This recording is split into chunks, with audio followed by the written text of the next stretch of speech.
Κύριε Αντιπεριφερειάρχα, καλησπέρα. Καλησπέρα σας, κύριε Χοντρέ. Σας βρίσκουμε επάνω στα βόρεια από ό,τι μας είπατε, έτσι? Ναι, είμαι αυτή την ώρα στα Λάβαρα. Είχαμε προηγηθεί μια επίσκεψη στην Ορεστιάδα, όπου είχαμε ένα συντονισμό με τον Αντιπεριφερειάρχη Υποδομών, τον κύριο Βενετίδη, μετά στο Διδημότυχο και τώρα στα Λάβαρα.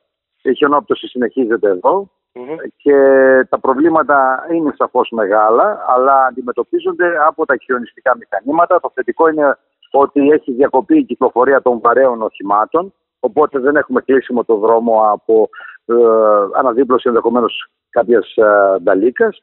Και επίσης το σημαντικό είναι ότι και ο κόσμος συμμορφώνεται με τις υποδείξεις της τροχέας και της πολιτικής προστασίας. Ωραία. Για τα προβλήματα μιλάμε για το κάθετο άξονα.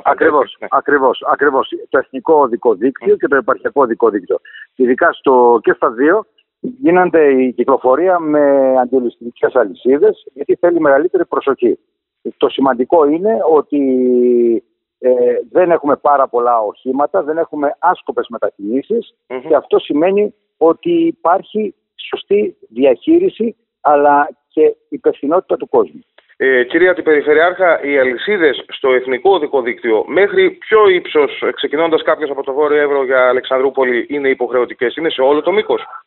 Σε όλο το μήκος, σύμφωνα με την τροχέα, τις σχετικές ανακοινώσεις που έχει εκδώσει η Αστυνομική Διεύθυνση Αλεξανδρούπολης και η Αστυνομική Διεύθυνση Ορεστιάδος, αυτή η απαγόρευση ισχύει για όλους, είναι οριζόντια, με στόχο να αποφύγουμε τυχόν ατυχήματα. Όπως ξέρετε, η θερμοκρασία είναι κάτω του μηδενός, με συνέπεια να παγώνει το χιόνι, να δημιουργείται παγετός που μπορεί να προκαλέσει ατυχήματα. Και κάτι τελευταίο για να σας αφήσουμε να κάνετε τη δουλειά σας.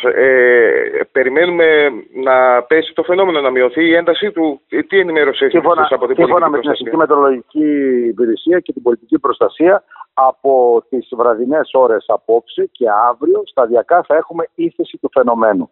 Και τις επόμενες μέρες περιμένουμε και βροχοπτώσεις. Βέβαια δεν θέλουμε απότομες βροχοπτώσεις, όπως ξέρετε δεν θέλουμε οι χιονοπτώσεις να γίνουν πλημμύρες. Βέβαια αυτό θα διευκολύνει κατά πολύ την αντιμετώπιση του φαινομένου, καθώς σε πολλά σημεία του νομού έχει σχηματιστεί μεγάλος όγκος χιονιού και αυτό πρέπει σταδιακά να αντιμετωπιστεί.